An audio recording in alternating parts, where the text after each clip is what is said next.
Welcome to Your Aunties Could Never. I'm Auntie AK, the auntie of all aunties, and I'm here with... I'm FARRAH, your resident Caribbean queen.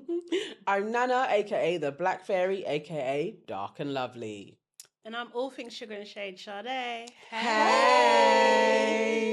Brap, brap. Welcome. So, coming up in today's show, as usual, we'll be talking about our enemies of progress. We'll be welcoming people to the family, and we'll be going through you lots of wild, crazy dilemmas. But first of all, as always, it's the PSA from the aunties. You guys need to do something very special for us. You need to sign up to our YouTube membership. And guess how much it costs? $1.99. Just $1.99. $1.99. That's 50p a week, according to Fred Santana from 90s Babies. Sign up and get extra aunties on news and nonsense, lots and lots and lots. Just more of us. You'll love it. Yeah.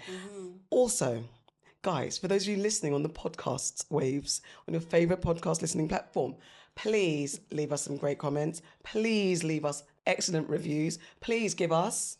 5 stars and 5 stars only, please. If it's not 5 stars, we don't want it. Return to sender. Yes. Now, also, there's a very important thing you need to do.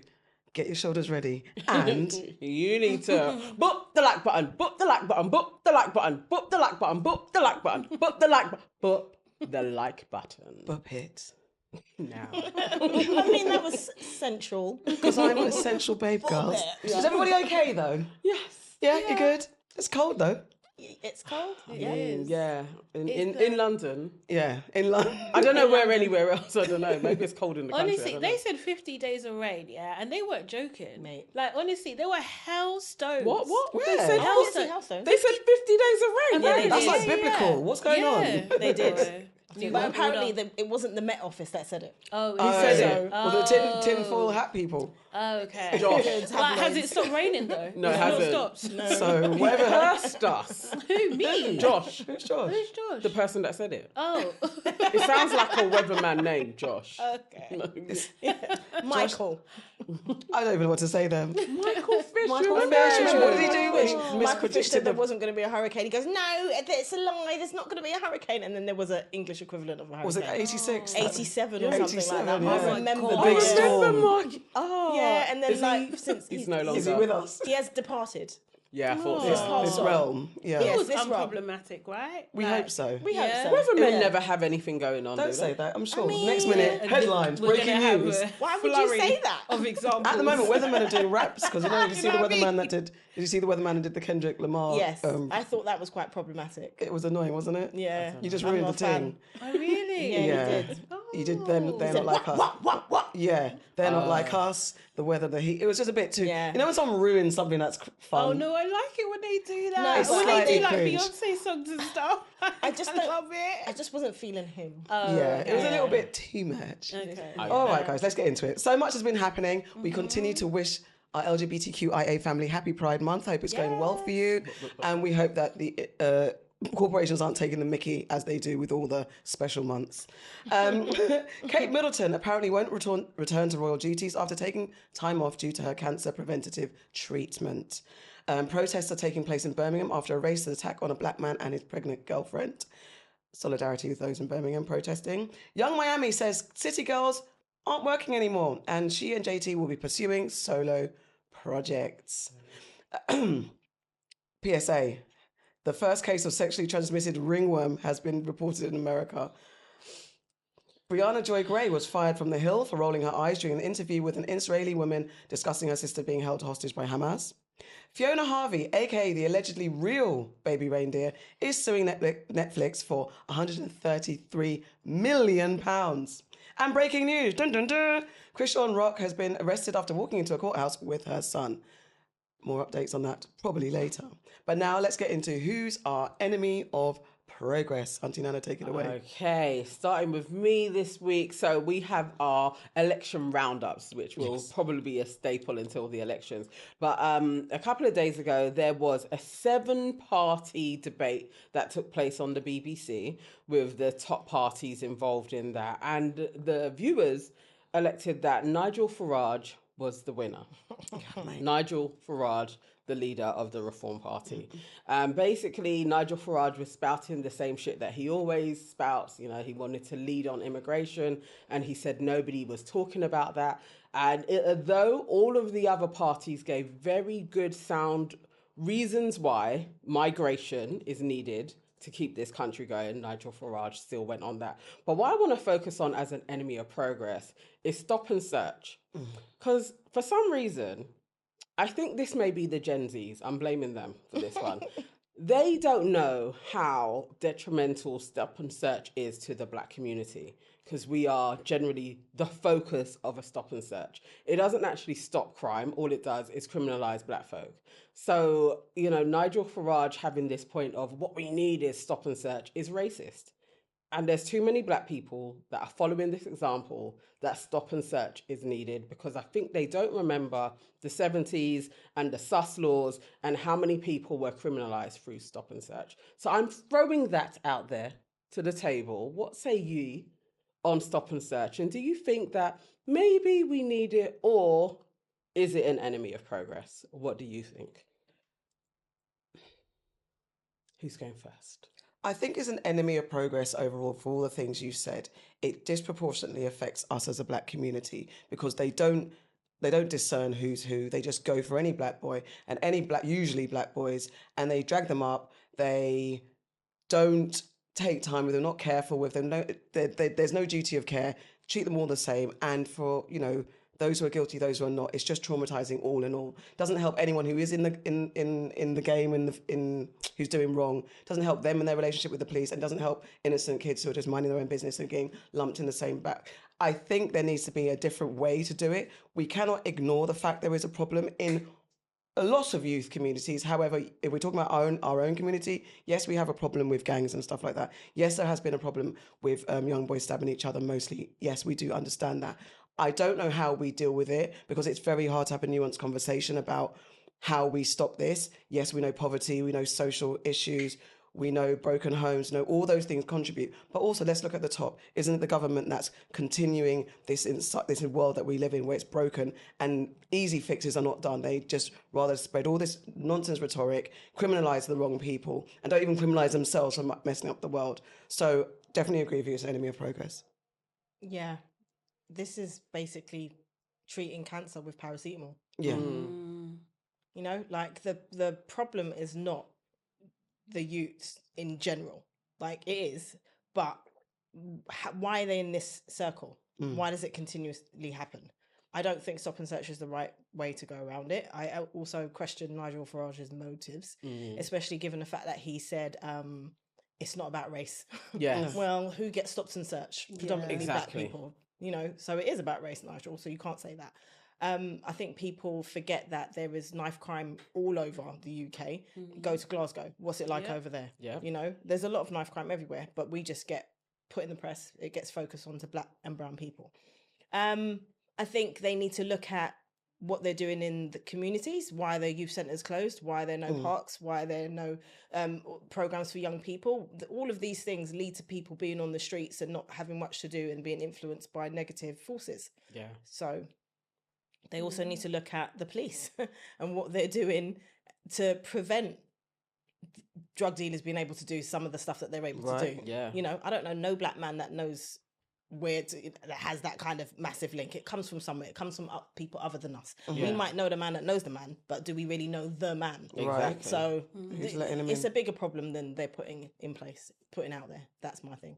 Yeah, no, I totally agree. I think, like, it's interesting because I always think, like, well, where do they get the machetes from? Right. Like, who's selling them? Like, why is that not, like, regulated properly in a way that so people can't get those type of things? Do you know what I mean? Those items should be criminalized. They should be taxed more, not like friggin' tampons. Like, Yes. Like,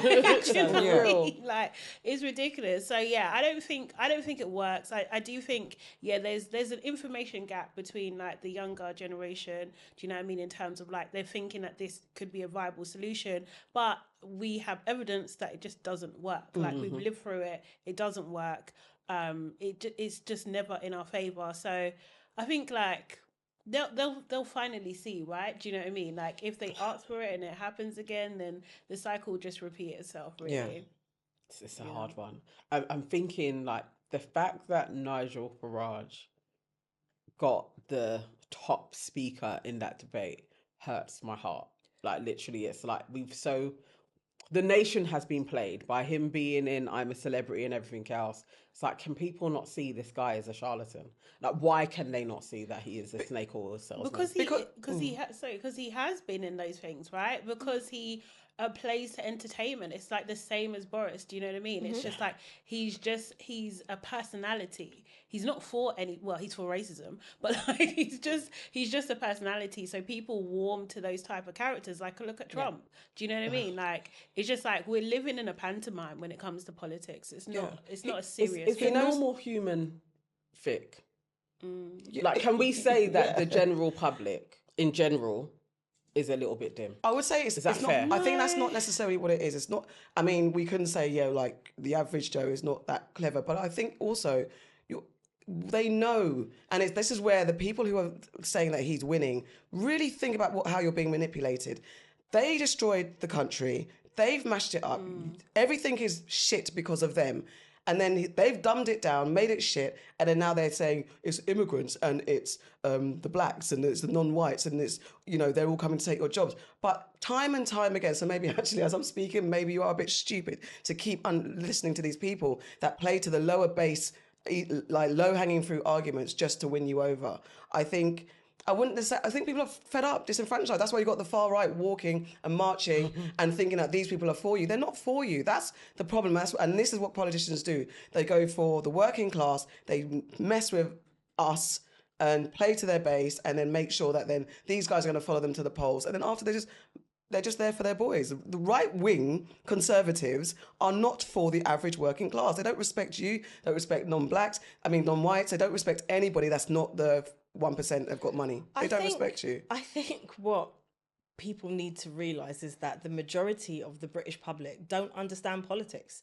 They don't listen to the they don't read the manifestos. Yes, they don't pay much attention to what the politicians are saying in speakers in Prime Minister's Question Time. What they pay attention to is quick fixes and buzzwords. Yeah. So, and also someone who has got a little bit of personality and charisma. That's why Boris got to where Boris got. Everyone knows that Boris was a dickhead. But what Boris had against above someone else was a little bit of personality, a little bit of something. If you're sitting down and you watch a news segment with two politicians and one of them is dead as a doorstop. That's kids basically. And then the other one is a little bit engaging. Most people are going to go by how somebody looks, what they're delivering, how they speak, not necessarily listening to the words that are coming out of their mouth. And then what will happen is they'll hear one or two things. Oh, immigration, that resonates with me. Oh, he said I might be able to buy my council house. That resonates with me, because let's not forget that's what Tories did last time. And then did that happen? Not really. So that's what people are forgetting. We're expecting the great British public to really do their research, and people don't have time for that. It's because he living around there. It's because he living around there. Who's got time to do that? This is why the Trumps of the world and stuff are getting in, because they're just playing a game, and it is. It's the Truman Show. Right. It's the Matrix. It's all the things. The other thing is you've got to realise as well is how it's planned. Why on earth was it only Rishi Sunak and Keir Starmer in the first one, and then it's everybody else in the next one? If we're supposed to be making a decision on everybody based on everything that they've got to say, why are they not all in the same room at the same time? Why are we focusing on, it's got to be these two people and then let's bring the dregs of it? No, let's have you all up there and let's have you all speaking. Let's do that. But they would never do that because it's already set. The game's already set. That's the part that pisses me off. It's like, and I understand why people are apathetic. It's because it's already written. Even when you've got the two sides, it's like, you lot are just playing a game and batting it back and forth and no one really cares. It's such an easy fix, in my opinion. It's an easy fix if you want it to be fixed, the world to be fixed. Mate, I remember David Cameron standing in his kitchen with a reporter and they were saying to him, who do you think is going to be the next Prime Minister? And he said, I think Rishi will be Prime Minister. But he said, but I think Theresa will be first. And then probably Look at Boris. That. So it shall be written, so it shall be done. Well, Liz Truss did get in there for a little bit. Because he tried to trick us like, oh shit, I let out the plays. Let me just mess it up a little bit. He absolutely did do a little forecast like he was Mystic Meg. He pretended like he's in no Wagwan. Man, in the bin. we with you on that we one. have Farrah giving us our Oh update. yeah. Speaking of shit politicians internationally and all over the world, I would just like to give my weekly update into the Israel war on Gaza. So a few days ago, the Israelis reported that they had freed 4 of the hostages. Yeah. Now, bear in mind, this was after yet another refusal from them for an immediate ceasefire and exchange of hostages. What they did was, which is an important thing to note, is they used the aid pier that the Americans had built to go into an aid truck, disguise themselves as aid for Gazans, and basically obliterate 200 plus people. So it was like a Trojan horse thing where they pretended to be one thing and they were another. So they killed over 200 people and freed 4 hostages. Now, let's bear in mind, as I said before, all of the hostages could have been freed. All of the hostages could have been home on both sides, but they chose not to do that. They rejected every ceasefire deal that's come out. And in the latest news now, America again presenting the ceasefire. It's been passed by the UN Security Council. But let's not forget that the US were the ones who vetoed this at every single point. And now they're coming in on their white Trojan horse, acting like it was them that came up with this idea that's All the been in time. place from since October and has been poo-pooed and rejected by them since October. And now they're saying en masse, Hamas need to be the ones to accept it. Hold on a minute. Hamas accepted the one last week. It was the Israeli government that didn't accept it. So I just want everyone to be aware of what's happening and to understand that, yes, hopefully this ceasefire, this permanent ceasefire and its hostage exchange will happen. But let's not get it twisted and think that Americans are doing anything. This is a deal that was on the table for a long time. Yeah. And like thousands of people have died as a result of them just fucking doing shit. And then after ceasefire, what's going to happen? What's the land distribution? What's going to happen? Well, to part of displaced the ceasefire Palestinians? deal, and this is where I think it's a bit suspect. So it's permanent ceasefire. It starts off with a temporary ceasefire. Then it goes to a permanent ceasefire in exchange of all hostages. I would very much doubt that Israel are going to hand over the 6,000 plus people that are have been taken from the West Bank and Gaza. Very much doubt that. And then the final bit is rebuilding of Gaza. For who? Yeah, exactly. Yeah, considering that as recent as yesterday, the Israeli government were making it known that they have plans to redevelop Gaza for settlers. Yeah. You know, there's conferences going on in Nashville. Yeah. I was just about to say, in American Nashville, looking at their people land, are looking at their literally land, putting in. talking Let's about colonise it. rebuilding. So I'm very skeptical of what's happening. It's bloody crazy. They're going to take the land. They are. Yeah, They've been taking the land. When you look at the map of Palestine when it was occupied to now, they're taking the land. And that's are. going to carry on. It's going to carry on and carry on. And this is what the rest of the Middle East needs to understand, because that map also includes Jordan, it includes Lebanon, it includes it's greater Israel. So they're not going to stop with Palestine. We will be back with more updates. And Auntie Farrah, back to you again, bouncing it Back to me again. Bounce it back to me, my G. Okay, so my enemy of progress is the here they are yet again, the UK media residing in this spot of the enemy bin. So basically, over the weekend there was a Euro football, whatever it is, tournament with England and qualifier match. That's it, qualifier match, and it was England and Iceland. Right? So the reason why I'm throwing the UK media in the bin is because Saka, lovely Saka, our nephew, came on as a substitute. Okay? Now, England consequently lost the game. And then the next day, Saka's face was across all of the papers. Now, he played for about 25 minutes. Yes. He came on as a substitute, but they had his name next to, not very well done, and how, this is a disgrace, and, black ice, and all this stuff they had next to him. And it's like, you're blaming him for the fact that England didn't manage to win a game with Iceland when the boy was on for 25 minutes. Crazy. What about the rest of the 10 players that played? What about or 11 because he was the sub? What about the rest of them? So they're just putting it onto him. Once again, they're just blaming a poor little black boy who's trying to do his best. It's all right when he scores, though, isn't it? Yeah. Then it's fine when he scores. Then he's a hero, sort of. So I just want to throw them in a bin because I'm utterly disgusted with how they just treat us. And I just wonder, why are we even playing their games, literally? It's that, to be fair. Not to remove the blame from them at all. Stay in the bin, stay under the bin. They know what they're doing, and it's like wash and repeat. The cycle continues every time they do it. I'm not even surprised. I'm just like, this is foolishness. It's bullshit. Obviously, it's bullshit. But they do it all the time. And until all black players sit down or something, I don't know what can happen. I understand we don't want to mess up the bag, but this is what they do. So either we ignore them, just say, oh, whatever, because they want to stoke. I don't even know what it stokes anymore. You just want black people to be angry. What is it that you get out of it? Because it's not like physical papers are selling that well anymore. So what is the thing now? Is it just you just want to bully us? What's the motivation? No, I think for that doing is shit exactly like this? it. Physical papers sell when you have racism on it. That's the people that are buying it. So they have targets. They know who they're going for. It's Marcus Rashford. They always go for as well. It's Saka. They know the black players that they're going to put on there. Stoke it, but and it's like... for that. It's racism sells. And as long as we don't have bodies that go against media, like you cannot do this to your citizens and to your players, we're going to be here. That's what needs to change. It's actually legislation to be like, you can't do this as media. You cannot bully people who are in service to the country at the very least. You know, like the very least of your bullying scale, somebody that's in service to your country, you should not be able to bully them. So the Black Footballers Partnership have condemned the use of the English media's using Saka's photo, and they're basically saying that here we are 6 years after Raheem Sterling was called out the press for fueling racism, nothing's changed. And it is like, I mean, you could go back to Ian Wright's day. You could go back before that. John Barnes, everybody has had it. Everybody black that's ever played for England has faced some sort of racism. And I just wonder, when it's going to change. Maybe it will change. I don't know. There was a... it's not. So recently as well, a couple of people, not in this country, I wish I could remember, but there have been people that have been jailed for racist conduct. And again, it's in Europe somewhere. And I would hope that this happens, if this starts happening in this country, I think that maybe people will take things a little bit more seriously. It's the media, though. It's the bigwigs that need to, as you said, it's legislation. It has to be legally implemented. If people can be jailed or sued or fined or something if they can be sued, I think they'll take that seriously. It's the money, innit? Yeah, I wonder what football. What Saka could do, like.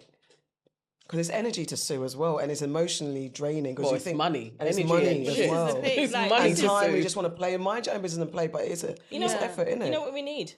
Who's the person who represents the British, the FA? Is that not our future king, or your future king, should I say? Who do you mean? Prince William. Isn't he like something to do with it? Oh, he is. Why doesn't Prince William come out and say something? Rather than just sitting there and like clapping and going to football games every now and again with his son, why don't you actually do something positive to make a stance against all this stuff that's happening to some of your best players? Allegedly, Prince William we're not gonna hear from him because he may have done something to his wife. Allegedly, case speculation. What's out there on the internet streets? He's claimed that. More dodgy people in power. My enemy of progress is the Project 2025 agenda, and the black people potentially being used to push it. More politicians manipulating the blacks to get favour with the world. So sit back, guys. It's a bit of a story. So first of all, Project 25 is a plan by the Heritage Foundation, which is a conservative think tank based in Washington, that's got a plan to reshape federal government policies under a conservative administration.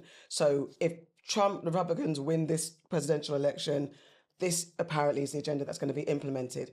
Now, with this agenda, progressive policies that benefit the many are going to be affected and rolled back because they're going for hardcore, very conservative agenda. They're talking about rolling back civil rights and anti-discrimination protections, education fundings going to be cut, healthcare is going to be cut, environmental and climate policies are going to be cut, economic and social safety nets like food assistance and housing programs are going to be cut, voting rights are going to be stricter, and of course, LGBTQ issues are going to be taken off the table, specifically targeting trans people as well. All of these will disproportionately affect the working class and, of course, the non-whites, the black and the brown people. However, Trump, who is the favourite to win the favourite to become the Republican candidate for presidency, they're saying that if he gets in, he's going to, try and curry favour by having some black running mates. He's got Senator Tim Scott, Ben Carson, which I didn't even know he was still in the mix for this, and Representative Byron Donalds. These are the potential black men that he might put into his camp to get the blacks on side. Now, specifically, Mr. Byron Donalds, as an example of starting to plant the seeds of Project 2025, he was at a rally trying to register more black Republicans, and he said black people were better off under Jim Crow. Now, for those of you who know... Yes. He actually said that shit. He actually said it with his whole chesty mouth. He said black. Now, of course he's had context. Of course he was trying to... whatever. He's been on a couple of talk shows and news bulletins trying to defend his comments, saying, I didn't mean this and I didn't mean that. I was just saying. His whole point was that black families were together and black families were more conservative during Jim Crow. Now, he went specifically onto Joy Reid's show and tried to defend it. And Joy Reid was like, so basically what he's saying is that the Democrats and Joe Biden have manipulated his words. No one told him to say Jim Crow. At all. No one. He said that. He said it. And that's what Joy Reid was like. You said Jim Crow about 3 times. No one asked you to. Do you know what life was like for black people, for black men that you're sticking up for during Jim Crow times? When they were lynched, they couldn't vote. They were like... you all know the story. Your family wouldn't exist. Your family, and that's another thing. I think that was the best point that she had. That he's got a white wife. Your interracial family. Wife is white, right? Yeah. So all of these things, it's just the manipulation again of black folks. So please be smart, be wiser. Definitely Project 2025 is not beneficial to anybody. That goes in the bin. Donald Trump definitely goes in the bin. The Republicans go in the bin. And any black people, especially these 3 potential running mates who are advocating this, and especially Byron Donalds, who's saying that Jim Crow was best for black folks, allegedly, get in the No, freaking allegedly. bin. He said it. He said it, but... Yeah, he said it. No, I was going to say because he's caveated. I'm just saying, but he said it. He said it. He brought up Jim Crow There's no caveats multiple to be had. times. There's no excuses. You stood in front of a platform and you said that it was better during Jim Crow. You said that shit. Yeah. So you can't take back your talk. It's a direct it is. quote. That is exactly what he said. You said it, yeah? Yeah. So what I was going to say is there have always, throughout history, been black people who ain't for black people. Of course. Yeah, and he's clearly one of them. 100%. He is clearly one of them. I've just got no time for people like him and he just needs to shut up. And you know what? Actually, let's see what happens to you because you think you're exempt. Do you really think that when the revolution comes or when the shit really and truly hits the fan, if they were to roll back time, do you think you'd be in the same room, bro? And this is what they're pushing you'd be for. at the next fountain too. That's where you would be. You'd be at the back of the bus, my G. You wouldn't be in the front where you think you're gonna be. You stay there. Like you're mad. It's bizarre how they forget. It's like that. What's the woman that worked on Trump's campaign? Oh, Condoleezza? Not Condoleezza. Not Condoleezza. No, the other one.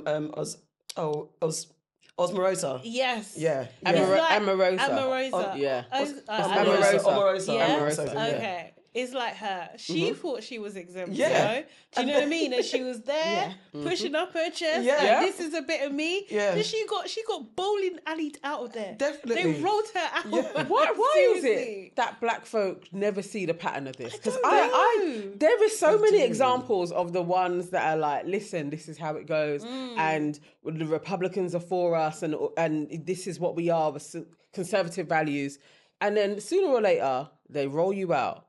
Candy Sowens, our latest one, bowled out like it's ongoing. I don't understand why there are so many black people that are prepared to go through it. Other than all I can put it down to is like Tiffany Haddish, it's a bag. Yeah, but That the bag immediate doesn't bag last. that they give you. It's a bag, isn't It's it? a selfish positioning. Absolutely. It's like a self-centered like viewpoint on the world, like how you live your life. That it's only about you surviving. Do you know what I mean? Like, and mix that with Delulu. It's just complete delusion. Like honestly, I think it's a sickness. They actually. think, oh, they wouldn't treat me like that. I'm not one. They've told me That I'm you're the not good really black. black. We like your type of black. Yeah. You're okay. But they're also You know? leaning into the old school thing that, because Byron said that black people were quite conservative, and we have conservative values. But We are conservative. But it's like playing on. We also want to live and survive and not be in poverty and not We're treated everything. Exactly. We're Not just everything. every. We're no different. For fuck's sake. We have a bit of this, a bit of that, and we're Exactly. not a monolith as we the keep thing. saying. But it's just unfortunately, stoking that. conservativeness is seems to be very close to racism. That's Yeah. the problem. Yeah. Do you know what I mean? If you could split that out, then yes, we would have better lives. Of Yeah. course. And they're also Do you know leaning what I into the mean? fact that that under slavery, Jim Crow, it was a Democrats, because back in those days it was a Democrats, and then the Republicans were built off the back of this split, like the South and the North were arguing about slavery. However, they all came from the same bowl, right? You split up, and then they during Reagan times, it switched back to Republicans being right wing. So let's not forget that they're all cut from the same cloth. Let's also not forget why there was a civil war. The civil war was not about slaves. No, it was about money. The civil war was about them wanting to be free from Britain. Exactly. From here, That's what it was. So what did Black they people do? benefit. They used the black people Yeah. to help free their Right. asses and said, in return, we shall free you. Yes. But they didn't for many a year. So it's for got my- nothing to do with... The Constitution is not even written to support black people. It's No, It's exactly. not. It's keep us against back. them. It's nonsense. And this is another example, like what we're saying about Farrah, playing to the lower base just to try and get curry favour. It's a lot of bullshit. And I want to just keep, those of you who are doing your research and really looking into who you're going to vote for, across the pond or over wherever you are, Trump he's always been surrounded by dangerous advisors. So he's got Stephen Miller, Steve Bannon from back in the day, and now Russ Vought. I don't know how to say his name, Russ Vought. He's a prominent figure behind Project 2025. So he's the Voldemort behind Trump. So if Trump gets in or whoever gets in, keep an eye on Russ Vought. That is another one of these wicked white men that are just trying to manipulate the thing and usher in a lot of right-wing negative policies. Go on then, Miss Sade. Okay, so my enemy of progress are all the people who are against fun. Do you know what I mean? Like, why can't we just have a good time? Do you know what I mean? And it just be safe and lovely. And I'm talking about this because, unfortunately, we are here, but DLT Malta is happening at the moment as we record. And it's where lots of black, lovely, young, free people are going to have fun and enjoy themselves, listen to great music, and have probably one of the experiences of their lives. Yeah. Probably. Yeah, Do you know what I mean? Like, it's a beautiful, beautiful, beautiful thing. But unfortunately, what's been happening is that people, particularly some ladies, have been being spiked. Do you know what I mean? But not just spiked, normal spiking as you like see in a drink, spiked by injection, which is insane. It's absolutely insane. And I just want to throw those people into the bin, as you would imagine. Do you know what I mean? So there's been a lot of stuff going on. Obviously, there's I don't know, like Brits, like abroad, like we're a bit, a bit leery sometimes. Do you know what I mean? Yeah. There was this girl who, unfortunately, ran into someone else's hotel room and was a little bit tipsy, or maybe she was spiked. We don't know. Do you know what I mean? And she maybe took a dump in someone's bed. Unfortunately.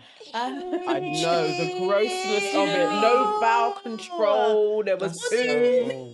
There's poo in their room. Yeah. What do you do? Again, those type of people can go in the bin. But however, like, do you know what I mean? I'm just like, is stuff going on? Like, one of our our viewers, our members, actually was saying about how her nephew was spiked recently. Is this like a bit of an epidemic? Is what's happening? I think is so. it spiking? Sorry about the pun, but like, is it going up again now? Like, Oh, a spike. Yeah, spiking. And spiking. Feel ya. I didn't even mean to do I that. know that was very sunnish. But I was watching a TikTok and the girl was saying to girls, this was literally, she was talking internationally, clubs. If you are going over to a table service with a set of guys, presume, especially if it's champagne, it's spiked. Because it's so easy to spike champagne. And she was like, she works in a club. She's like, literally every single day now, there are girls, they are watching them from the bar.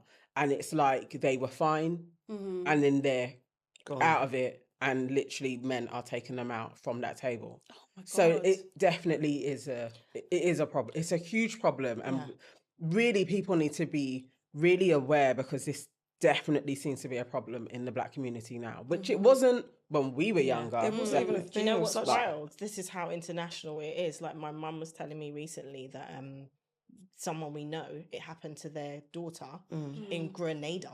Look at And I was that. like, what the hell? But yeah, like it's like definitely, you know, I don't know how it's reaching those kind of, well, tourism, isn't it? So, but it's very concerning. And I agree with you. Like I'm buying my own shit, and if I leave it at the table and go to the toilet, I ain't drinking it again. Yeah. That's what she was saying. She was just like, you know, that whole kind of going over to the sections is culture. Like you go over, a pretty girl, they're going to offer you drinks. She's like, you can't do that now. Seriously. The thing is, I was like encouraging my daughter, go to DLT, have fun, like enjoy. So I don't even know what I would have done if I'd heard anything or something had happened to her. And it's not even just the girls that are going over. It's, you know, mind your own business. Someone jukes you with a needle. Yeah. So it's not even that. Okay, you've got warning your daughter from like, don't go up to tables, don't do this, don't do that. Warning your sons, don't be that guy. But then just innocently minding your own business and following the rules of just enjoyment, you're going to. That's wild. That's concerning. No, it is. And the thing is, this is what I'm saying. It's just like, it gives everything a bad name. Right? Yes. Yeah. So like, it's like, you know, DLT, like they've grown their business from nothing to like this level, which is insane. Like in a very short amount of time, they're able to bring these people together. Do you know what I mean? And maybe not all the time everything is right, but they're really done well. trying. Do you know what I mean? Well. They've really done well. And because these maniacs are in there spoiling it for everybody, now they're tarnished with the same brush, and it's unfair. And at the very least. It's kind of cyclical as well. Because remember, from back in the day, our problem was then people were shooting, people were stabbing. We had a spate of like jungle days. I know a couple of people that got shot, and there was gassing. Then later on, it was stabbing. No, a couple of people that got stabbed. It's just like there's a group of people that ruin it, and unfortunately, it plays out. Then clubs get shut down. Then clubs can't play Afro or hip hop or reggae, or can't play our music, and then we're not allowed to enter certain clubs. It's criminalised. And then tin hat on. I wonder if that's what Part of people the are trying to plan. do. If that's the It's bigger all of plan. that, though. You know, I mean, if you look at just rap and stuff like that, and there's always been an infiltration of criminality, hasn't there? Yeah. So who puts that in there?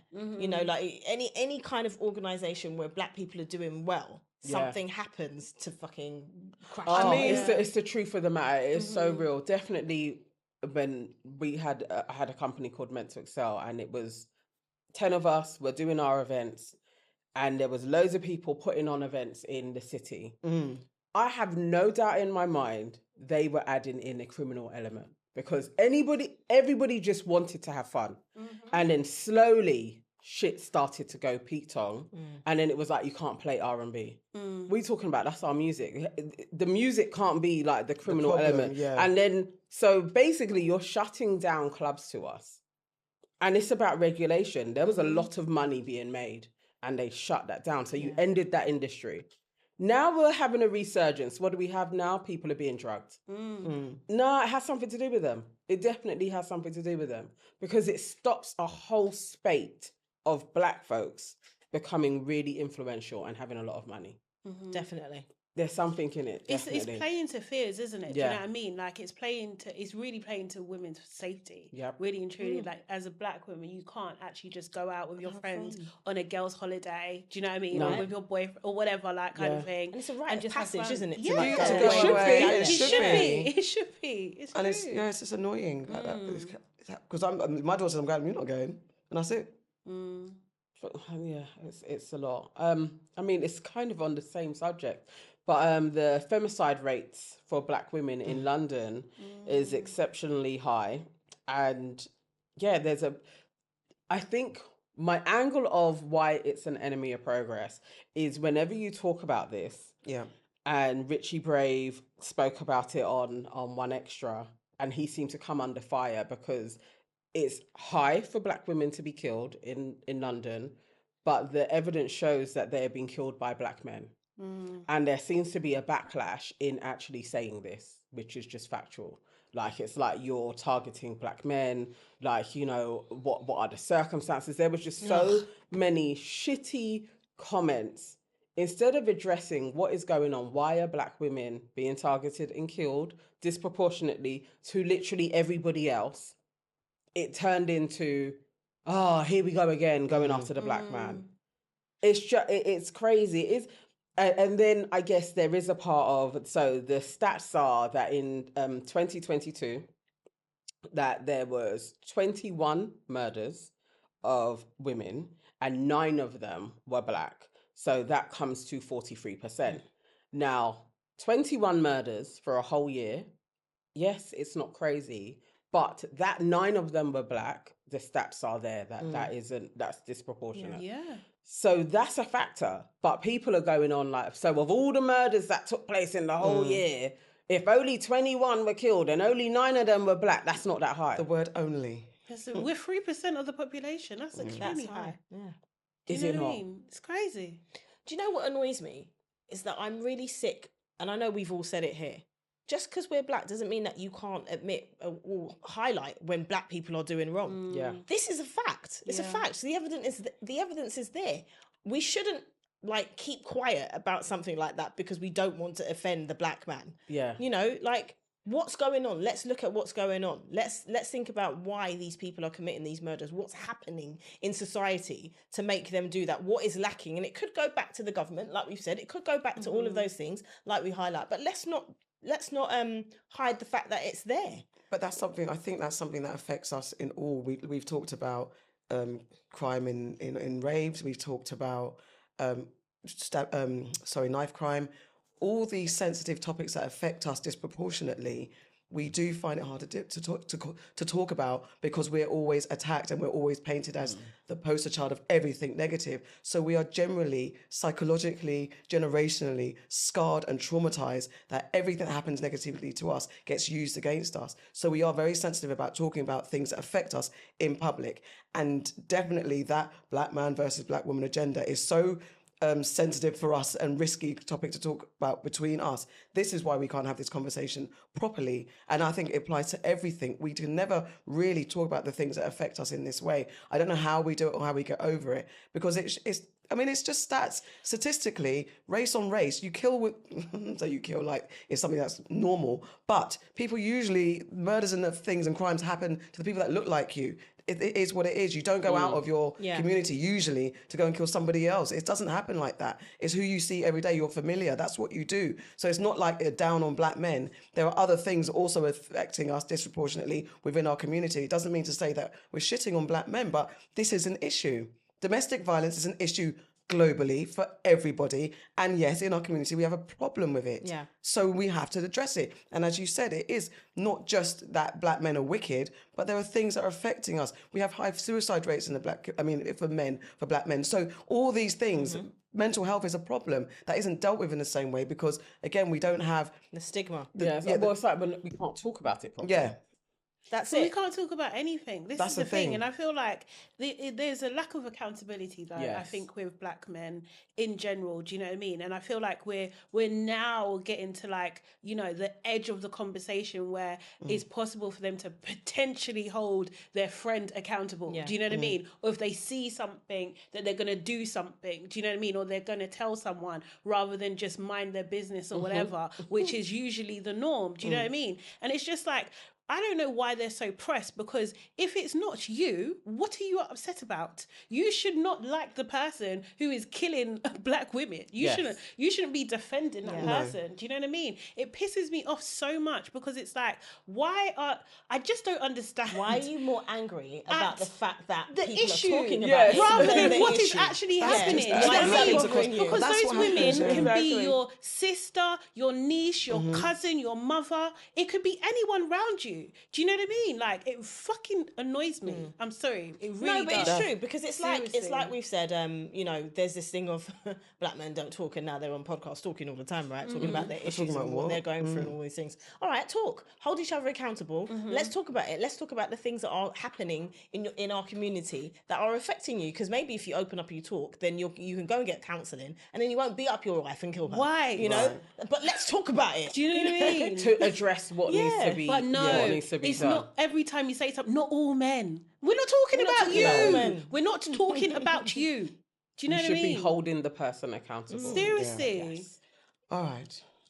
Pisses me off. Do you want to wrap it up? Oh, Yes. I didn't know what was going on. Yeah. What am I wrapping up? Your final enemy of I can't remember who it progress. is. Sorry, my bad. Wait. I was really into that. Who? Oh shit. Where am I? Problematic white women. Oh yeah. Oh. There we Do you go. know what? Yeah. Cha. I don't know if I should say it like this. Go on, Okay. quick one. And the quick one, reason go. why. Say it how Yeah. you want to say it. Yeah, just go Okay. in how you want. Yeah. So there's this chick, right? Mm-hmm. And it's gone viral. And she's on some podcast or the other. Mm. And she's talking about the fact that the reason why black women are so angry or also what's the word that she used? Combative. That's the word that she used. Is because they're not representing their natural states. Yeah. You know, we're wearing extensions, we're dyeing our hair, we're putting makeup on our faces. It's not natural to the African state, yeah? So she's gone on this podcast and she's said these outlandish things like, and she's like, that should be changed. I'm a naturalist. This is what this chick is saying. This chick with gelled hair, because the last time I checked, gel weren't Middle natural. parting. This is the middle parting. I swear her natural hair is curly, no? It is Yeah. curly. Right, Okay. so that's not natural.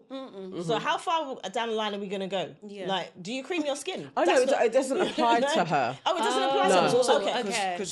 So, you know, there's been stuff out there and they're saying this white woman is saying this. Now, I'm not going to say if she's white because maybe she's not white. Maybe she represents something else. I don't know. But what I have a problem is any person going on any platform talking about how black women should and shouldn't represent themselves. Now, I'm sick of it because we say all the time, we are not a monolith. Yes. All right, not. darling. We're We're not a not. monolith. We come in all shapes, sizes, shades, colours, creeds, all of it, right? And if I want to put extensions in my hair, that's cool. Don't come out online and start talking about go to Africa and ask them which part of Africa, darling. What part of Africa, I darling? want that to Hold happen. on. Where? Which part? Where? Which country? Where's she gonna go? Where? Which Because country? where? Because Do you know what I You mean? didn't even I- say which my country. auntie- I would Auntie like Becky her has to a step weave. foot in Ghana and find somebody. non-makeup. Yes, I want that to happen. And also, if we go back millenniums, yeah, they was wearing makeup in Exactly. Egyptian times. And ex- What are you and- talking- and extensions. Where do you Do you think know that what I shit mean? came And- from? and Where did it come straightening from? their Their hair. hair. Well, she don't know That is shit. not new. So maybe you should do your research, Yeah, chick. bruv. Yeah. And that before you go on any platform talking about how we should represent. Yeah, absolutely. And the podcast host also getting a bin because you didn't have a black woman in the conversation to even try and have a nuanced conversation about it. I know that there's politics when it comes to blonde hair, brunettes, and redheads. I understand that. I understand that white women have a politics that go on with their hair. But I'm not going to sit here on Aunties and have a hypothetical conversation about what I think white women might feel like because of the politics around their hair. We can have an opinion, but we're not going to sit there and discuss it as if to say we have an authority. She spoke like she had the authority. she- spoke like she that knew part. They weren't every even single like thing her. about She black was women. speaking about. She was Yeah, telling she- black women women to what to be do. natural. Yeah. She said, with straight hair, you're watering down Yes. and they're not authentic. Yeah. Yes. What are you talking She about? said a black woman cannot be an authentic black woman if her hair isn't natural in its natural state. So again, what does natural state actually mean? Exactly. Because we need to add oil. So what type does of it natural state are mean? you talking about? She's chatting The thing- shit. This is the thing. Her hair is not in its natural state. At all. So what are you talking Have you about? never blow dried It your just- hair, no, girl? she's got her hair absolutely gelled ridiculous. down. Exactly. Yeah. Middle part, but like, is it not the same? Yes. Do you know what I mean? It was If very you're blackfishing. Yeah. very, If you're Very trying black to be people. natural Ambiguous. state, yeah, I want to see a nest on your head. Right. Yeah. Because natural state, have you seen them Unbrushed. Rastafarians and they just have it's just jar Rastafari. They don't even twist. It's like, what's Yeah. it called? Freeform, isn't it? Freeform. Thank Yeah. you very much. That's how your hair should look, love. Because like, what are you talking your about? natural state? What's natural She state? wishes her hair could do that. I know ain't got she- no- Absolutely wishes her hair could do hallelujah, that. she You're does. talking Do you know what I about- mean? Yeah, Like, she this is does. the thing. Authentic. My issue with her is just like, you know, when you hear, she sounds like someone who wants to be us so bad. know. And there's nothing she can do to be us. She can't. It's- So you want to attack what you want. Yes. Basically. She definitely got gassed by the wrong person. Oh, we know who's been 100%. gassing her. We know. But if she Seriously. could take our melanin She absolutely would. absolutely. If A she little bit could- though, not too much. No, she would take she it. would take it She all. would be the blackest of the black. Yeah. She would literally be there in a hut talking about this is the way mate. it's supposed to happen. Like, she's nuts. But like I said, I don't know what she represents as, and that's not my main problem. She looks white to me. I will say that. She looks very, very white to me. I think she's a white girl with curly hair. That is my prediction, my assumption. I'm assuming these things, yeah? Seriously, I'm stereotyping, in fact. Do you know what I mean? Oh, like That she's white. stereotyping. Exactly. I get it. Everybody My knows bad. I gay, get it. Do you know what I mean? I get it. That's yeah. what she looks like to me, and I'm even annoyed that we're even giving her airtime. This To is be the honest, you annoying know what I mean? thing. Because she is of no authority. No. You know what That's I the mean? thing. Who are you to talk on anybody? I think as Seriously. aunties, you know what it is? The reason why we're So talking on annoying. that? Just giving a little bit of advice. Don't get involved in grown folks' business. It's nothing to do with it. You've got so many topics that you can speak about that represent who you are. You do not need to step into our space Right. to try and get likes and attention because you know what it's going to do. Yeah. And I'm annoyed that we're kind of the hypocrisy of what I'm saying. But listen clearly, as aunties, just keep quiet and talk about the things that affect you. Don't use us for your gain. Just leave us alone. It's just Yes. absolute white privilege as Yes. far as I'm concerned. Get outta here. Do you know what I mean? Whether Like you're seriously. passing And or also, not, maybe get pick outta a here. country in Africa next time you want to talk on anything. you know what I Actually, mean? don't even. But do a bit yes, of research. 54 I'm gonna countries, babe. talk Africa, you know. All right. Africa. As a Let's sage She's the each room and welcome people to the family before we get into our dilemmas. Yes. Okay. So, my welcome to the family. Oh my God, I was so happy with The View and Whoopi Goldberg because they brought together the cast of Sister Act 2. And it was absolutely It was good, it was amazing. great, it was So great. I was lovely. so happy to see it. Like, brought like most of the classmates came back. Cheryl, what's her name? Ralph. Yeah, Cheryl Lee Ralph. Cheryl Lee Ralph, she was there as well, who played Lauren Hill's mum. Lauren wasn't there. So she weren't there. Jennifer Love Hewitt wasn't there either. So that was a bit sad. But everybody else was, and it was Yes. amazing. Some of the Yeah. nuns were there. And it was just so nostalgic. And I just thought, like, you know what? We really grew up in a special time because that is one of the classics. Classics. And it still brings me joy today. Yeah, it I was took wonderful. my daughter to see Sister Act in the yeah. theatre, and it was Beverly Knight. And at first, I was a bit skeptical. I was like, "How are they gonna like bring this to the stage?" I heard it's Really? great, blah blah. I was because you know, like the film is a classic. In its own Yeah. right, you Yeah, know? yeah. So how are they gonna bring this to stage? I'm not too sure. When I went, it was like one of the best things I course. have I can imagine. ever seen. I was so. I'll go and see that again and again and again. It was brilliant. Yeah. I think they're working on Sister Act 3, aren't they? Yes. Yeah. And what was nice was the post performance interviews with everybody, and it's just everyone had such nice things about how Whoopi like supported them in various ways. From the, you know, it was just she had such beautiful stories told about her. I was like, yeah, that's nice, Auntie Whoopi, you did your thing. Yeah. Yeah, it was very lovely. Okay, I'd like to welcome to the family supermodel Aboah. She basically hosted a fundraising gala for her women's mental health charity, Girls Talk, the other day. And she founded Girls Talk in 2015. And it's a community that she said that she always needed. It supports young women in sharing their feelings and connecting with their community. And she created it during a time when she was going for a really downtime and she was dealing with addiction, and so during her sobriety journey to recover, she thought, this is what I need to launch. And it's just, you know, I remember when I was doing hair, I've done her hair and we've interacted, and she just was a beautiful soul then, but those were the early days maybe when she was getting into her problems. But the fact that she's using her power for good, and Girls Talk is a community for young women to express themselves, amazing. And we love Aboah. If you guys don't know her modelling work, she was in Top Boy as well. So yeah, big up to her. Aboah. Big up. And she got you. Well, if you're talking about celebrating your country, Yes. Go on. Segue. Always. Alio, Ayo. I'm taking this time right now, and I would like to welcome to Alio family and them, Grenada. Of course, I'm going to welcome Grenada, but basically today the reason I'm welcoming Grenada and the Grenadian Prime Minister is because they are officially demanding reparations Yes. for the enslavement Yes. of our people. Yes. So, Prime Minister Deacon Mitchell, he presented a letter to Andrew Bailey, who is the Bank of England's governor, calling out for reparations for the enslavement of African people on the island of Grenada. And it's written and it's known that they had about 600 slaves in a plantations across Grenada. So I'm waiting for my money, and I'm really happy about it. And you know, I just like the fact that they're doing this. And the next step is to disassociate ourselves 100% from Britain and its colonization. It's gonna happen. Like It's I gonna like to happen. say, as a Amen, Grenadian, man. who the hell is Charles anyway? Exactly. Yes, it's gonna happen. It's gonna happen. Yes, ma'am. I would like to welcome to the family. Her name is Sarah, but I need you guys to listen to this clearly. You need to follow her on Instagram. It's BS on Blast. BS on Blast. Now she is highlighting all what is going on in Sudan, and Sudan is also at war as well. A little while ago, we did highlight this. I think it may have been maybe 5 months ago when one of my friends was actually in Sudan when this first broke out, Roseanne, but she managed to get out. But this is still happening. They're just not talking about it, but Sudan is at war and on the brink of famine as well. So I really need you to follow her. There are so many organizations that she highlights that you can support. It's very important as the diaspora and the Black community that we get behind Sudan and don't allow another Ethiopia in the 80s. I know some of you will remember those famines to happen again in Sudan.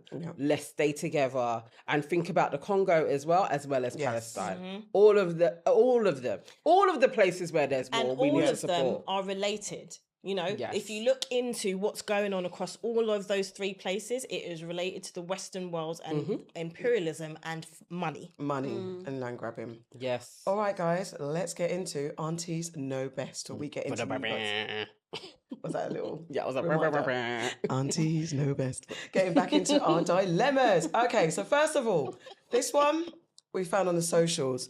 So it was a conversation about what it's like being the ugly friend in the friendship group. So there were 3 kind of posts about this. One was from a young lady called Sincerely Goza. Another whose handle is your social bestie. And then Viola Davis shared another one from somebody else. I'll just go through them quickly. So Sincerely Goza spoke about, she's an influencer, and she spoke about being the ugly friend, growing up in church. She had a strict religious upbringing, and so her parents really abided by the rule that you had to be natural, no relaxer, no beautification, basically, Very modest. but yet very modest. And her group of friends that she was growing up alongside, they were allowed to kind of live as teenage girls do. So she always felt like the odd one out. She was always singled out as the ugly one. And as she grew, she felt like she was also accommodated because she was the ugly one. She made her beautiful friends look better. And she spoke about being feeling invisible when it comes to how boys interacted with her at the time. Also, your social bestie spoke about the same thing, being invisible alongside her friends, and how boys ignored her and made her feel less than, and just objectified her as being light-skinned with a big bum. I must say, Sincerely Gozo is dark-skinned, but yet with this, your social bestie, she's light-skinned and she was objectified and felt like the ugly friend as well. And then Viola Davis shared a clip from a woman who says that she was never, ever told she was beautiful. The only person that told her she was beautiful was her mum, but no one else, from partners, from her father, to other family members. No one called her beautiful. And she said, even girlfriends, that she's a stud. And she said, even I know you guys go for the pretty looking studs. I'm not pretty, and I accept that I'm not good looking. I accept that I'm ugly. So I just wanted to have a conversation with you guys about, 1, have you ever felt like you were the ugly friend of your group? 2, have you ever been guilty of keeping someone around because they might made you look more beautiful? And yeah, those are the 2 things. I made it out like there were more, but that was it. And sorry, there was a third one. If someone says that they are ugly, how have you ever responded, or how do you respond? So we can start with, have you ever felt like you were the ugly friend of your group, or had those feelings of not feeling as pretty as the rest of your friends? I think I wouldn't class myself as the ugly friend, but having 2 best friends that were mixed race, I was definitely like the second side look. But I think I heard so my family were very affirming that you were very beautiful. So I had that big head. And then you go into the world and then you learn that actually you're dark skinned. And so then there's a whole nother layer to that. And then having mixed race friends, and they generally are the ones that are approached first. I definitely had the thing of like, oh, I'm not as pretty as my family had told me I was. But then also had a lot of affirmations of you're pretty for a dark-skinned girl. So then it's a weird place to sit in the space of you're dark-skinned, but you're not treated like the other dark-skinned girls that are around you. A straighter nose, you don't have too big lips. Like, you know the differences. And I do think to myself, was I horrible to other people who were deemed as ugly as I was growing along? Like, but was I like not as nice to them because they weren't like the pretty girls? I probably did that to keep safe myself. You know, if I'm being honest, I think I probably like had that. And then the attention goes to them, innit? Like, they can be the picked on ones because you're trying to save yourself from being the picked on one. I think I definitely went through that space, and it wasn't easy. Especially, you know, even sometimes in media when it's reflected back to you and they have that imagery of the light skin girl and the dark skin brethren, that's like the sidekick.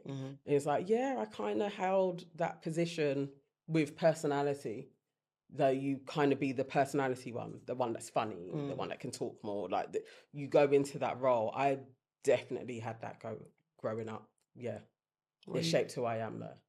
Where you guys? I wouldn't say that I grew up thinking that any of my peers were the ugly one. Yeah. And I wouldn't say that what I will say is that I didn't grow up having much confidence. And I certainly don't come from a family who are like, you know, when I was growing up, we weren't told things like, oh, you're beautiful, or aren't you lovely? Or, you know, it was like, this one's got good hair. Not necessarily me, because it was never me that had good hair. So it was like those things were highlighted. You know, I think within my family, I've talked about colorism already with how my gran kind of like projected stuff on the grandchildren. Yeah. So I was very aware of that. And I was very aware of not wanting to be put into that position because my cousins were darker than me and I idolized my cousins. So for me, it was like, I don't want that shit. I'm not part of that. But that only came, as I said, really from my grand's kind of like generation. Amongst my aunts and all that, we didn't have that, and we definitely didn't feed that down. But I didn't grow up thinking that I was the best looking. I didn't have much confidence, but that's down to other stuff that was going on as well. I was always one of the man them. You know, I was a bit of a tomboy. I didn't really come into my own and feel confident about myself until much later in life. So I was like the funny one, or I was the one that would fuck someone up, or I was, you know, that was my role. My brethrens were always the one who would get chatted up, or, you know, I was one of the last people to ever have a kiss or have a boyfriend, or because that wasn't me, and I just didn't. Yeah, I had zero confidence in myself, so I was that other person. Like, I'd be the one that go and chat to the man them for my brethren. Yeah, that was my role. The wing woman. Yeah, I was the wing woman. I was definitely the wing woman. Yeah. So that was kind of like my experience. When I think about what you were saying about, was there anybody in my life, if I look back now, and I think that did I not treat them so kindly? I think I probably did, if I'm going to be honest with myself, but not, I don't think I was outright saying they're ugly and this is the reason why. It was because I was always in that popular group, wasn't I? So I feel like there might have been some people who I got on with them, but maybe I didn't let them, or didn't encourage the others to bring them into that space because they didn't quite fit the bill. It wasn't that I was vocally saying that they were ugly or not not up to par, but I most certainly kept them on the peripheral. I think that's what I was saying. I always wanted to be everybody's friend, but I think there were people I definitely kept on the peripheral. But yeah. No, I think I was thinking about this a lot. So I think not from friends, but definitely at home. So I have like two stepsisters very close in age. One's like 3 years older, one's a year younger. So we was always together in school at the same time, all that kind of stuff. And yeah, like, because my stepmom, and I haven't spoken about this before, she was not a nice person to me. Like, I was the ugly one. Do you know what I mean? Like, and I'm darker as well.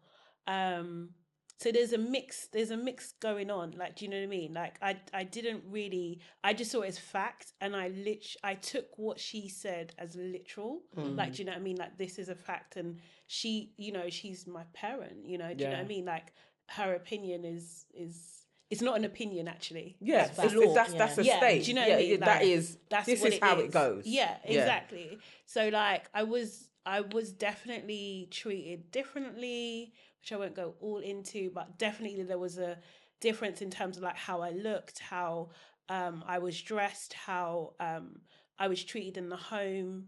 Like I wasn't allowed to go into like certain rooms and stuff and things like that.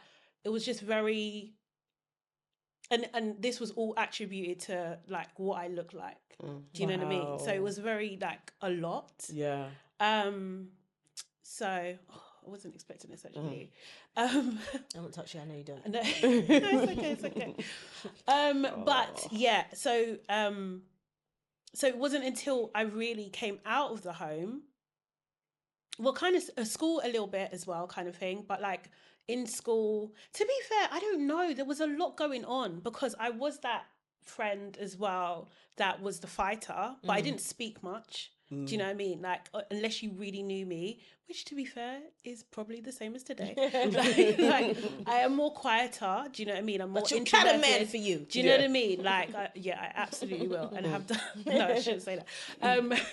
But yeah, so like, I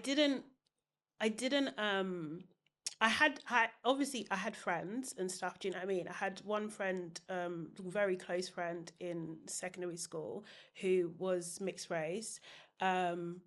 But like with her, I was able, it was almost like she made me see that what my stepmom was saying was not true. Like she was probably one of the first people in her family, to be honest, like her mum, her dad, her brother, like they all kind of like shut down that rhetoric. Do you know what I mean? And we would go out. So we would go on the 187 and go like to Streatham and do you know what I mean, kind of things. And I would be thinking like, oh, I'm just accompanying her. But then when you're getting chatted to, and unfortunately it is being validated by men, it is boys, whatever. But like if you're getting chatted to as well, it's just like, oh, okay. Yeah, it changes do you know what I mean? things. Like it really does. And it's just like, you know, and like it kind of helped me grow up, and maybe too fast.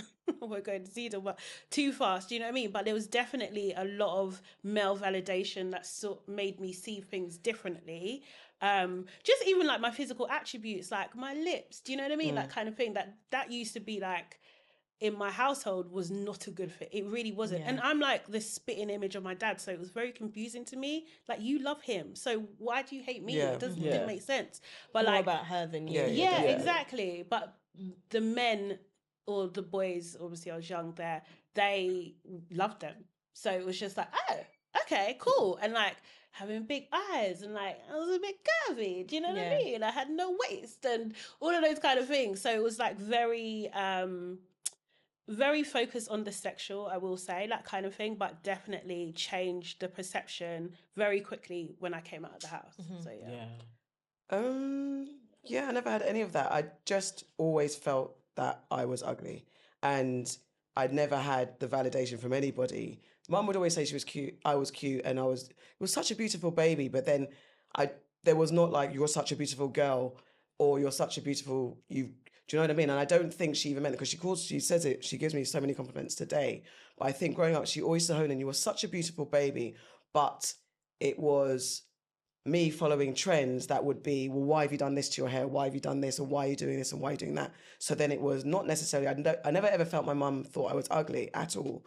But there was never like, oh, you look so beautiful, because I was a tomboy. I would wear the latest fashions out for an immigrant mum, African mum, like, what the hell are you doing? Baggy trousers, all that type of stuff. So the way I dressed myself, she would have complimented me if I wore like Whitley Gilbert suits. That's the style of the 90s. If I was dressed in a suit and a skirt, that's how she wanted me to dress. So there was that. So in the home, it was, you're a beautiful baby. What the hell are you wearing now? In school, I don't know if I was the ugly friend, but I was definitely made to feel like I was an ugly friend by boys. I went to white schools in my primary school, middle school, and high school.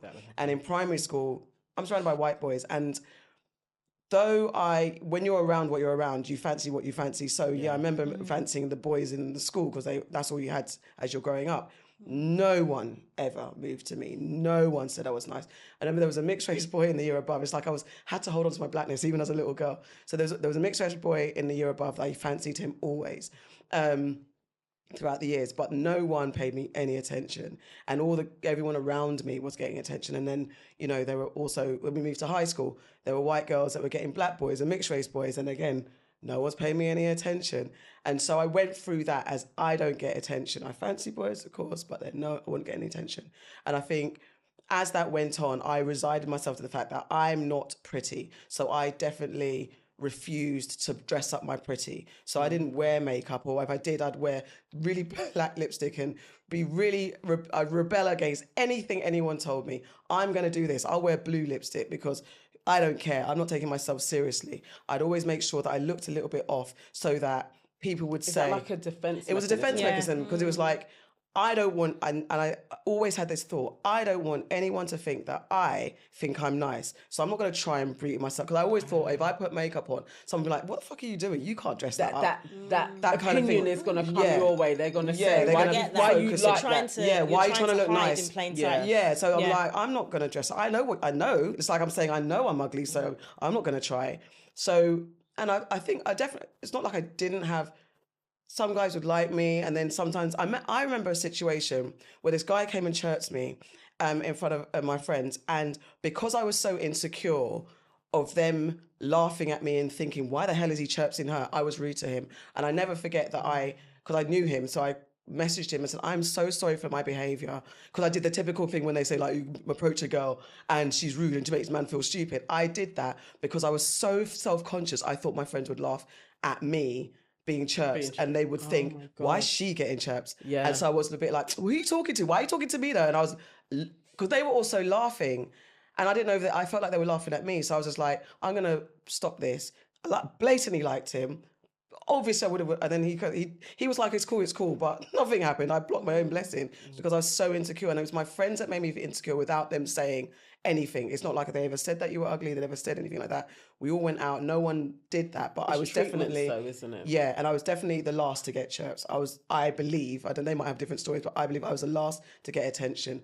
I wouldn't come out of the club with a number most of the time. So I've had to really switch in life, and it's come very much later in life because I think it's played into how I interact with men, and it's played into how I view myself. I've had to do a lot of self-talking into, it's okay to dress this up. I was going to get to that because I kind of, a lot of things that you said there resonate with me.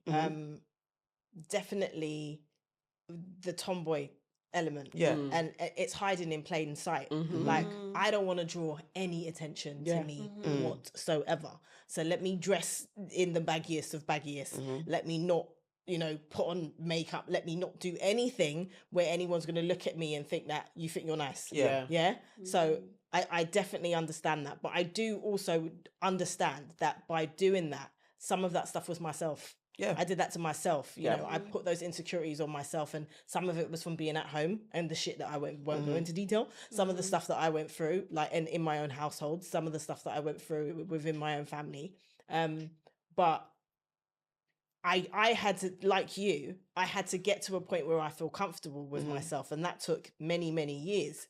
And working on things, but I feel like I projected how my friends, I already came up with a conclusion of how my friends thought about me. Yes, exactly. It's not that they thought that, I had that conclusion, and and then as a result of that, this is how I'm going to behave. And I know that people have said to me that you didn't even realize that person liked you. You didn't even, because for years I couldn't even read the signs because I'm so used to, you want to chat to my brethren, or if you're talking to me, let me talk to you about my brethren because that's actually safer.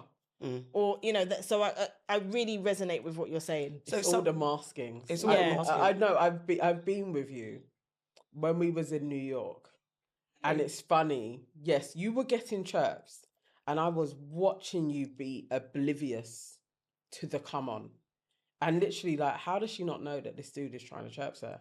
And we like walked away, and it was like, we walked down the street. We've spoken about it, and you was like, he weren't chirping me, and I was like, the dude was trying to get your number. I know we're in New York and we don't live here, but I swear it was a funny dude. He was being he was being hilarious, funny. as in a funny No, dude. there was nothing wrong with him. He was just trying to chirp you, but you was literally like parring him like he was being funny. But it's like he wasn't. He was trying to get to your number. Okay. We're walking. I'm like, what? How did you not see that? He wasn't interested in me. Yeah. no, you didn't see it right. And we walked, and I was like, oh, this As is your very friend, interesting. as your other friend, I can safely say that I have two witnessed Witnessed this. when people and When? that's what do you mean when? Shall I go from the age of 16 to now? We're talking I'm 30 saying odd it's what years, you bruv. do. Do you know what I mean? Like I'm being Friends, guys are but do you know? Okay. Do you know what the thing is as well? What exacerbates this feeling is when you see how guys approach other people, because it might be maybe I don't think I've got a screw face. So say I have a screw face or something. The chirps is different. Like you can, like you see, yo, you're nice. Oh, can I have your? It's the immediate conversation. Like they say what they want. I tend to have a conversation about things, not like, yo, what you saying, where it's even clear black and white, where it's like, you're coming at me as a friend, or I don't reject. Yeah, but like, do you know what I'm saying? Can I just say though, like, I know what you're saying, because it's like someone wants to get to know you. Like you would have the confidence to know, or you should have the confidence to know that someone wants to get to know you. Whereas like I would say, like growing up, it's about my physical. Yeah. It was always about the physical, like always. It was just like, it was so soul destroying. Yeah. Because That's it was demoralizing. just like, Yeah, do you know what I mean? demoralizing, Like honestly, and that also happened to my sister, my best friend, like all of them. Like, do you know what I mean? Like, as in they're light. Do you know what I mean? And it was just like always about the physical, always about what they represented. Do you know what I mean? And it was like there was some trophyism about it. Do you know what I mean? So it's just like, it's so like, we're whole people. Yeah. Do you know what I mean? So like, it's the grass is never green. No, Do you know? No, I hear what you're saying. yeah. Like wanting that. Do you know what I mean? By like wanting that, they just don't even want to get to know you. They don't care about you, your opinions. It's so they don't disposable. even want to have a Everything, yeah. conversation. Yeah. Do you know what I mean? Like you we But definitely I think it's easier to sit in your own. This is what's World, happening. and this is to what's you. happening. Yeah, of because course. you assuming or looking at other people and thinking like, oh, when they chirp them, it's different. I could sit here and say the same thing. No, exactly, You know, like yeah. I can't say that I'm ever the person. And I said this to begin with when we started talking. Like it was always about my brethren because they looked different to me. And I've had brethrens of all shades, you know, and like I'm the last of the last. So I think that you can end up sitting in your own space and not recognizing clear signs. Yeah, definitely, absolutely. And I think that goes with all the things, all the issues that you've had and the insecurities that you've had with yourself, and it allows you to sit within that space. I think that's exactly that. And I think there's also, which unfortunately, it's the approach, yes, the objectifying, or this person looks like this, so you don't know that. Do you know what? Maybe I want to be objectified. I don't want to be objectified, but also make it clear for me, because then maybe, just maybe, the approach is reluctant because you're thinking, oh, this person doesn't look like that type of person, so I'm going to approach it differently. But then you don't know that person's sitting there thinking, no one's moving to me. I don't know if there's a bunch of men that are looking at me like, well, because she looks like this, she needs a different approach. I don't know. But I definitely know the end result has not been a plethora of men ever. Like but anyway, just before we wrap up, if someone says to you, I feel ugly, how do you respond? Or I am ugly. Do you guys tend to say, have you ever said, yeah, you know what? Or is there... Who's saying that? But I mean, because someone in society is like, so freeing. I am ugly and I know this. Like the woman in the Viola Davis video, in the Viola Davis clip that she shared, the woman said, I know I'm ugly. And all the comments were like, no, sis. And I looked and I was like, no, you're not. She didn't look at it. However, what That's how she if... feels. That's how she feels. That's how her life is presented. Because I could sit there and say, my life has shown me that I'm ugly. What would you do in that situation? Or how do you let that person live in their space? No, I think you need to, them out. in the same way that everybody in the comments was really reaffirming, like, you are not ugly. That I don't see you as an ugly person. I think it's that. Because sometimes it is, as we've discussed, it can just be your mindset. Yeah.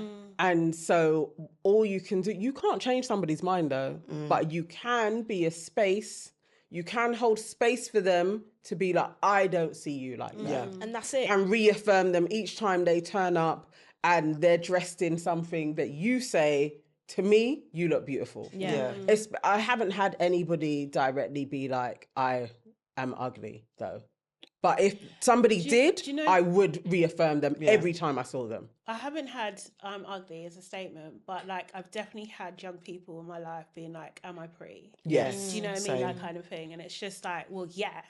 Yeah. Do you know what I mean? First Yeah. of all. But it's just like, you know, and also like trying to teach them that beauty is beyond the physical. Yeah. Do you know what I mean? That kind of thing. It's about your spirit, Yeah. how you turn up, your character, all this kind of stuff. Like, do you know what I mean? Yes. That's what makes someone beautiful rather Yeah. than the physical aspect, because we can easily get walked Looks up fade, in that. as they say. Looks Anyway. fade. They do. It is character, really. It really It is. is character. There's that too. And also, it's like, as you said, Sade, that it's not, that objectification isn't it. No. It's not the thing. It's not better. It's, the grass isn't It's greener. And I saw empty. friends Yeah. being It's objectified. It's empty. Me too. horrible. Me too. It's devaluing To as the point well. where I don't want to So cut a man. yeah. So so, if you, yeah, go on. It leads somewhere else, doesn't Yeah, it? to answer your question, that's I I go off the back of what you both said. Like it is about reaffirming them, you know, giving them the things that you feel that they need, just trying to boost their confidence, trying to show them in other ways that they are beautiful. But I don't think I've ever had anyone say I'm ugly. I think I've seen that they felt that. Yes. You have to That's reaffirm been a them. thing, isn't it? All right, guys. You know what? That has been your Aunties Could Never. That was a deep one. That was. Guys, please, this is one that we'd love to keep the conversation going. So please share your opinions in the comments, share your stories, and maybe we'll pick it up next week and have a response to some of the things that you say, because we're all beautiful. You're all beautiful. Yes. Thank you, guys. That's been your Aunties Could Never. Don't forget to like, comment, and subscribe. But the like button. And subscribe to our YouTube membership, because it costs only $1.99. $1.99. Just And if you're going to $1.99. leave us Just comments and $1.99. reviews, what should you do? 5 stars only, people. Of we will turn to sender. Beat that bad boy. All right, guys. Bye-bye. Bye bye now. Guys.